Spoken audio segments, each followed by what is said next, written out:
Le groupe Connect, expert en recrutement intérimaire. Rejoignez les 35 agences du groupe Connect pour des opportunités de carrière partout en France. Le groupe Connect présente Sud Radio, Destin de femme, Judith Belair. Bonjour à tous. Destin de femme, c'est la toute nouvelle émission de Sud Radio, votre rendez-vous du samedi à 14h, dédié aux femmes extraordinaires, de la star à la conductrice de train, celles qui sont toutes nos héroïnes au quotidien et qui tissent le lien républicain français. Tout cela inspiré du livre au même titre de Valérie Pérez-Henouchi, sorti chez Ramsay et prix Edgar Faure 2021. C'est un pamphlet pour les droits des femmes du monde entier et un combat féministe d'un nouveau genre qui englobe tout le monde, sans différenciation de genre également. Pour cette seconde de Destin de femme, j'ai le plaisir de recevoir la marraine de ce beau projet, également bientôt à l'affiche du Théâtre du Rond-Point le 16 octobre prochain. Et c'est l'ancienne ministre déléguée à l'égalité entre les femmes et les hommes, entrepreneur et dirigeante, Elisabeth Moreno. Bienvenue sur Sud Radio, Elisabeth. Bonjour Judith Belair, bonjour à toutes et à tous. Sud Radio, Destin de femme, Judith Belair. Alors, Elisabeth Moreno, je vais débuter par vous poser les 4 questions que j'aurai plaisir à poser à toutes les invitées ES de Destin de femme, puisqu'on parle bien des femmes ici. Alors, pour commencer, quel destin de femme vous inspire le plus, Elisabeth Moreno ? Vous n'avez pas... Je pense que tous les destins de femmes m'inspirent. Les femmes qui sont nées avec rien et qui ont tout construit. Les femmes qui sont nées avec tout et qui se sont battues pour garder ce tout. Les femmes qui croient, les femmes qui doutent, les femmes qui donnent la vie, les femmes qui créent, qui inventent, qui innovent. Toutes les femmes m'inspirent. Merci pour le frisson. Deuxième question, quel a été votre plus grand succès ? De me battre contre moi-même pour tuer mes pensées limitantes, mon syndrome de l'imposteur, et pour me dire que tout dans la vie était possible, même si ça demande beaucoup de sacrifices. Syndrome de l'imposteur propre aux femmes ? Oui. Les hommes ont aussi leur propre syndrome, mais comme ils partent avec quelques mètres d'avance sur nous, le nôtre est plus difficile à combattre. Votre plus grande déception ?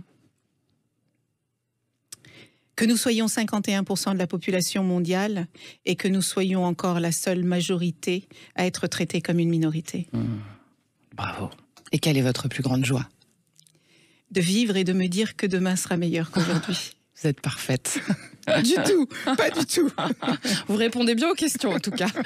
Alors Elisabeth Moreno, vous étiez ministre déléguée, on l'a dit, chargée de l'égalité entre les femmes et les hommes, de la diversité, de l'égalité des chances. Est-ce que c'était le poste qui vous correspondait le plus ? Et est-ce que vous avez agi sur ce choix justement quand on vous l'a proposé ? J'ai un peu agi sur ce choix parce que lorsque le président de la République m'a... D'abord, Jean Castex, le Premier ministre, m'a parlé de cette mission. Il y avait la partie égalité des chances et égalité entre les femmes et les hommes.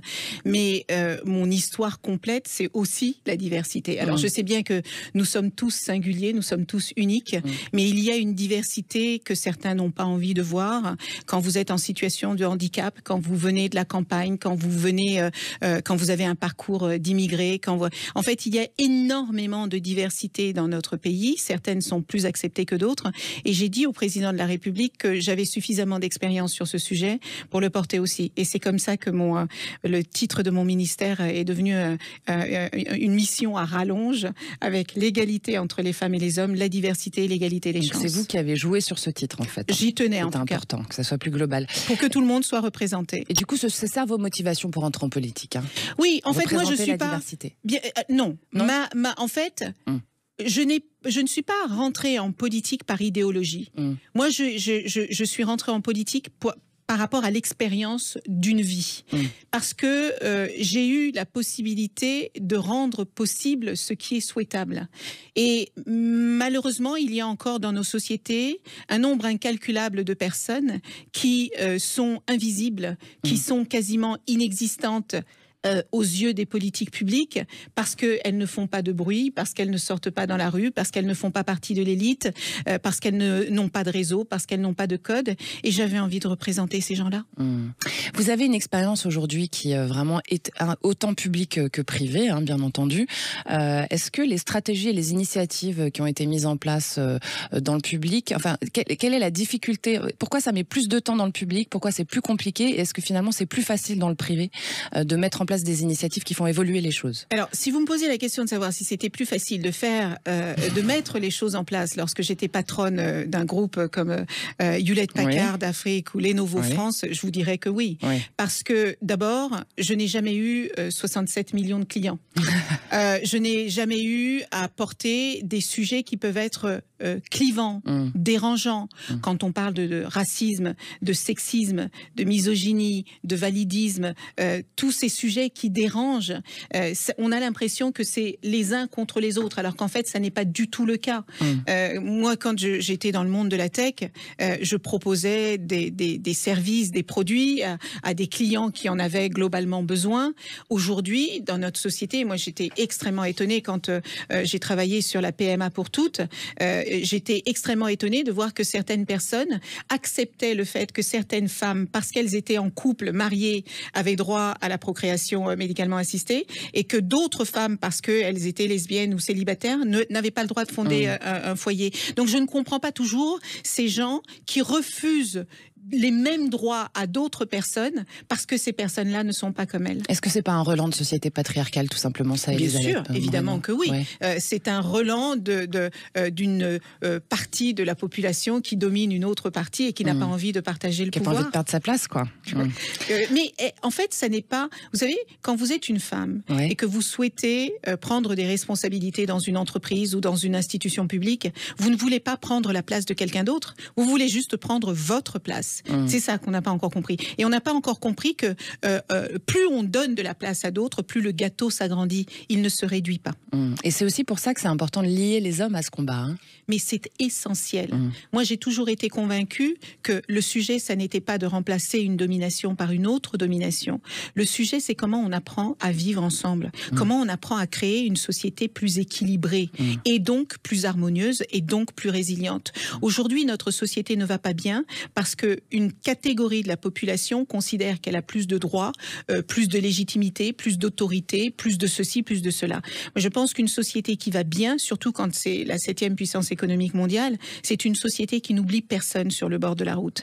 Et c'est là qu'on pourra dire qu'on est un pays développé. Et ça passe par l'éducation, ça. C'est fondamental. Tout passe par l'éducation. Nelson Mandela disait que l'arme la plus puissante pour changer le monde est l'éducation. Quand vous éduquez correctement votre petit garçon et que vous lui dites qu'on ne maltraite pas une femme ou une fille parce que elle est femme ou fille, quand vous éduquez votre petite fille et que vous lui dites qu'elle est belle, qu'elle est intelligente, qu'elle est forte, qu'elle est courageuse et qu'elle peut tout faire, eh bien c'est autant de travail que vous n'avez pas à faire quand on est adulte. Et vous savez, quand on est jeune, on ose tout. Quand on est enfant, on se lance dans toutes les aventures. Quand on est adulte, c'est plus difficile parce qu'on porte des bagages déjà qui sont complexes. Eh bien, plus on éduquera, plus on accompagnera, plus on formera, plus on sensibilisera jeunes, mieux on traitera ces sujets. Alors il y a un autre sujet sur lequel vous pensez que c'est très important de se pencher, c'est le lien, puisque vous avez lancé votre association l'impuissance du lien le 8 mars dernier pour la journée de la femme. C'est une association qui soutient les femmes dans leur parcours personnel et professionnel. Grosso modo, vous faites marrainer ces femmes-là, qu'elles soient jeunes, seniors, en début de carrière, etc., par des parents ou marraines qu'elles n'auraient pas pu rencontrer dans la vie courante habituelle. Donc finalement, agir, c'est aussi se rassembler, se rencontrer, transmettre. Dans un monde aussi complexe que celui dans lequel on vit, où on est submergé de problèmes sociaux, économiques, politiques, géopolitiques, tout le monde ne parle que du coût de la vie, des difficultés qu'on a à remplir son caddie. Est-ce que vous pensez que l'homme ou la femme providentielle existe? Est-ce que vous pensez qu'une seule personne peut résoudre toutes les difficultés auxquelles nous sommes confrontés? Évidemment que non. Mais est-ce que chacun a quelque chose à apporter à l'autre? Définitivement oui. C'est la théorie du colibri, ça. Et c'est la théorie du colibri. Si chacun apporte sa goutte d'eau à l'océan, ça fait un océan. Exactement. Et je me suis dit que j'avais la chance de connaître autant de femmes qui étaient dans le besoin que de femmes qui ont réussi et d'hommes qui ont réussi et qui ont envie de transmettre. Et donc, la puissance du lien, c'est de se dire que seul, on ne peut pas résoudre tous les problèmes du monde, mais qu'ensemble, aucune montagne n'est insurmontable. Bravo Elisabeth Moreno pour ce que vous faites, où que vous soyez, chers auditeurs, et quoi que vous fassiez, vous le savez, Sud Radio, c'est votre radio. Restez avec nous pour cette seconde de Destin de femme avec sa marraine, l'ancienne ministre déléguée à l'égalité entre les femmes et les hommes, aujourd'hui entrepreneur et dirigeante, si elle ne l'a pas toujours été d'ailleurs. Elisabeth Moreno, restez avec nous, à tout de suite. Le groupe Connect, expert en recrutement intérimaire. Rejoignez les 35 agences du groupe Connect pour des opportunités de carrière partout en France. Le groupe Connect présente Sud Radio, Destin de femme, Judith Belair. Sud Radio, vous le savez, c'est votre radio, celle où l'on parle vrai. Pour cette seconde de Destin de femme, l'émission consacrée aux femmes extraordinaires qui font notre République française. J'ai le plaisir de recevoir la marraine du projet, l'ancienne ministre déléguée à l'égalité entre les femmes et les hommes. Aujourd'hui entrepreneur et depuis toujours d'ailleurs, et dirigeante aussi, Elisabeth Moreno. Alors Elisabeth Moreno, justement, pour vous revenir un petit peu à votre parcours personnel, vous avez travaillé notamment pour France Télécom devenue Orange, Dell, Lenovo, Hewlett Packard dont vous parliez, en tant que responsable aussi du continent africain. Dans tout ce parcours professionnel, ces grandes entreprises, etc., on imagine que vous avez été confronté au sexisme. À un moment donné. Quelle femme n'est pas confrontée au sexisme ? C'est ça la question en fait. La question c'est est-ce qu'on en est conscient ou pas ? Parce que moi au début de ma carrière, je n'étais pas consciente du sexisme auquel j'étais confrontée. C'est en évoluant, c'est en écoutant, c'est en observant, c'est en me rendant compte qu'à job égal, certaines femmes ne gagnaient pas le même salaire que d'autres hommes. En France, il paraît que c'est 24% de moins sur les postes cadres et dirigeants. Alors c'est 24% de moins. Alors la moyenne dans tout le pays, c'est 15,5. 15,5. C'est déjà énorme. Et c'est déjà beaucoup. Essentiellement lié au fait que les femmes travaillent en général moins que les hommes. Pourquoi ? Parce qu'elles ont les enfants à gérer. Les tâches domestiques pèsent encore sur leurs épaules à 80%.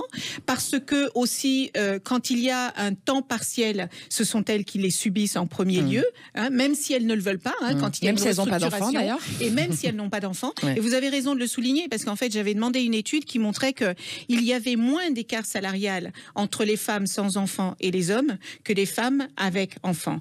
Or, la vitalité d'un pays vient de sa démographie. Oui. Donc j'ai presque envie de dire, heureusement que nous avons des femmes, et il est important d'aider ces femmes à vivre leur féminité pleinement, que celles qui ont envie d'avoir des enfants en aient, que celles qui n'ont pas envie d'avoir des enfants n'en aient pas, qu'on ne les culpabilise pas, qu'on ne les stigmatise pas. Et cet écart de salaire, alors, allez, on va donner une note quand même positive.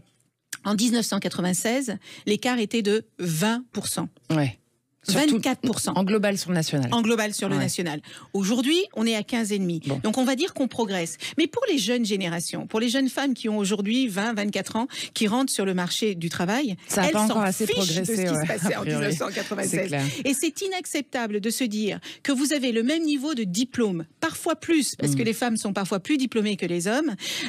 Parfois, vous travaillez autant. Vous avez deux vies, parce que vous avez le travail à la maison, vous avez le travail dans l'entreprise, et malgré tout, vous n'êtes pas reconnu, vous n'êtes pas valorisé de la même manière. Pourquoi ?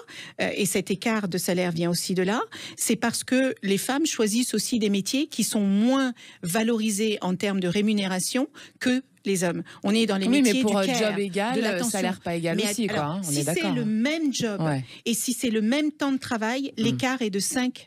Et demi. Bon, il y a quand même un écart, de 2%, même 2%, ça n'irait pas. Ça ne s'explique pas. Donc le sujet de l'égalité salariale est extrêmement important. C'est d'ailleurs pourquoi moi j'étais très heureuse que Muriel Pénicaud mette en place cet index égalité professionnelle qui permet de mesurer le traitement qui est fait aux femmes par rapport aux hommes dans une entreprise. Les femmes partent en congé maternité. Il y a une loi qui dit depuis 2006 qu'elles doivent être augmentées de la même manière que quelqu'un qui reste dans l'entreprise. C'est absolument pas on a encore presque 15% des entreprises qui ne le font pas alors que c'est la loi. Vous voyez, donc on vient de loin et on a encore beaucoup de choses à faire. Mais grâce à ces dispositifs et ces mesures, quand même, il y a encore du travail de fond.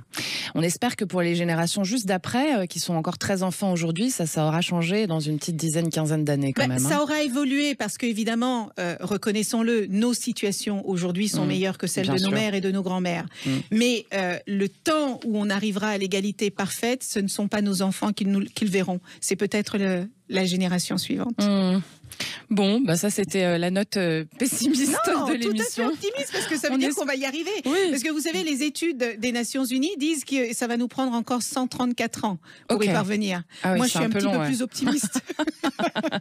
Alors, Elisabeth Moreno, vous siégez également au comité diversité, équité et inclusion de Sanofi, j'ai vu ça, en compagnie de l'entrepreneuse Caroline Cazet et de l'auteur Rohini Anand.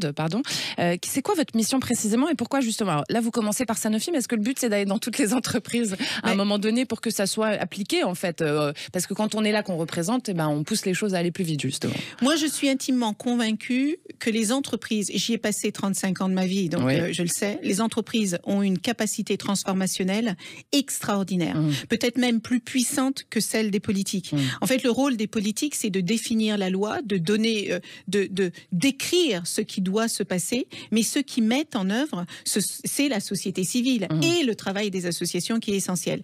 Et donc, je me suis dit que sur les sujets que j'ai portés au gouvernement, si on ne veut pas attendre 134 ans, eh bien, il faut aller voir les acteurs qui ont la possibilité et les moyens de faire ces transformations. Et j'ai regardé les entreprises qui étaient les plus en avance sur ce sujet, parce qu'il y en a qui parlent beaucoup mais qui ne font rien, il y en a qui en parlent et qui l'utilisent comme un objet marketing, mais qui s'en fichent comme de leur première chemise, et il y a les entreprises qui ont cette volonté, avec l'humilité qui convient, de se dire, il faut vraiment qu'on bouge, pas seulement par morale ou par éthique, mais aussi par nécessité. Parce que si vous n'arrivez pas à recruter, parce que les jeunes se disent mais les valeurs de votre entreprise ne m'intéressent pas, ce que vous faites ne me convainc pas, vous ne donnez pas de place à l'humain, on ne peut pas avancer. Ça, c'est une des raisons au problème de recrutement qu'on connaît en France actuellement. Oui, bien sûr. La perte de sens, la perte de sens du travail, c'est pour ça que je m'y attaque aussi aujourd'hui.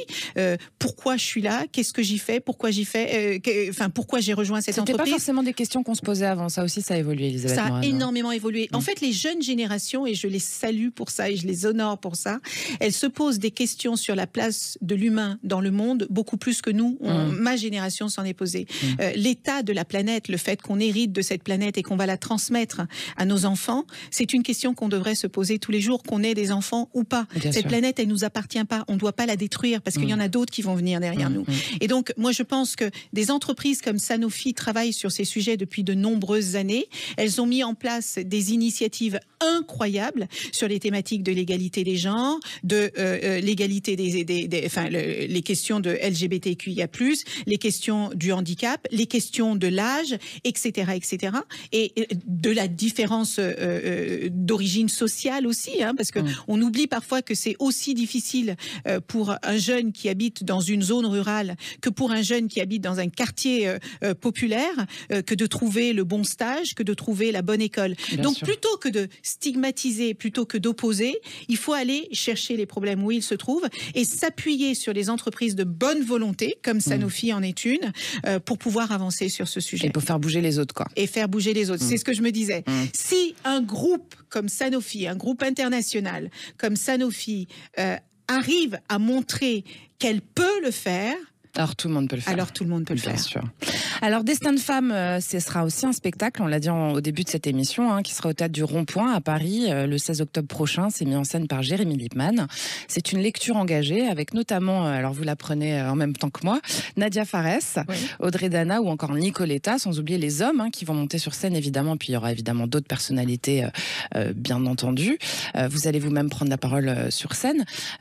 Finalement, le féminisme, il n'a de sens que s'il est avec les hommes, on l'a dit.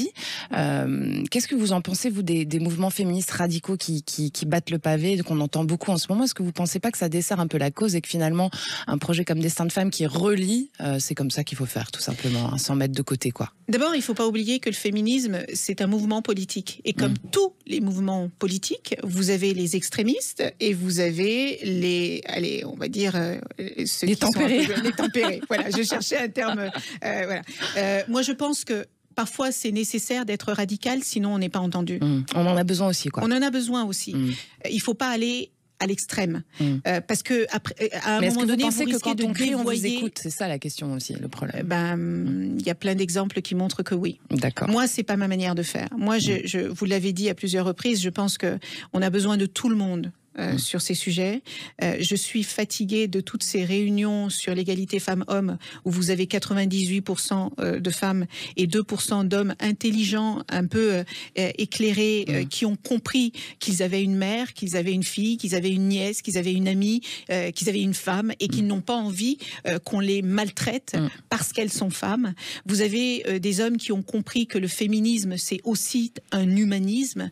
Et en fait, c'est comme si vous me disiez, est-ce qu'il faut avoir été victime de racisme pour comprendre le racisme? Non, la dignité humaine, n'importe quel être humain est capable de la comprendre. Ça doit être une valeur intrinsèque, quoi. Bien sûr. Est-ce qu'il faut être victime d'antisémitisme pour comprendre la souffrance de la Shoah? Évidemment que non. C'est une question d'humanité, de dignité humaine.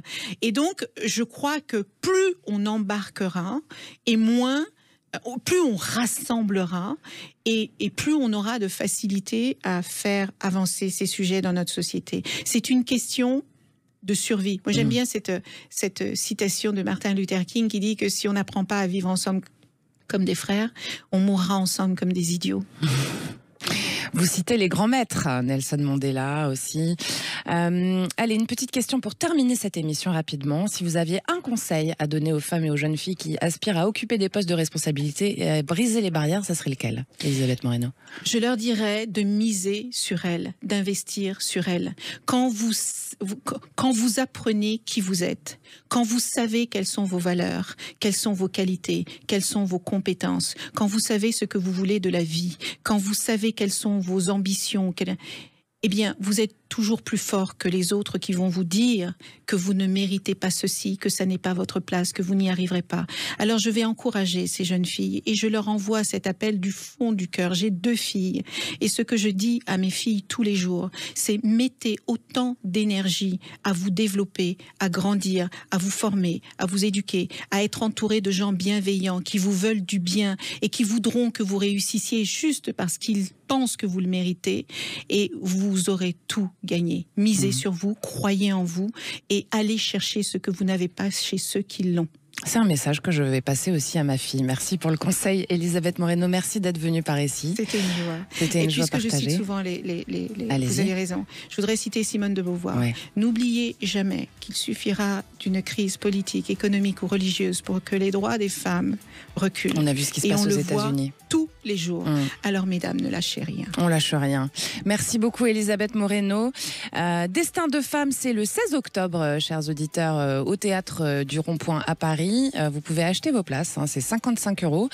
Vous allez retrouver le lien sous toutes les vidéos YouTube de Destin de femme que vous pouvez retrouver sur notre chaîne YouTube de Sud Radio, comme tous les podcasts que vous pouvez aussi retrouver sur sudradio.fr. Et puis la chaîne YouTube, on l'a dit, les réseaux sociaux, Deezer. Est-ce que vous avez un petit mot, une petite chose à dire à nos auditeurs avant qu'on se quitte, Elisabeth Moreno? Juste vous dire que peut-être que tout semble sombre, que on croule sous les problèmes, mais on a la chance de vivre dans un pays extraordinaire qui offre beaucoup de possibilités pour s'émanciper, pour réussir.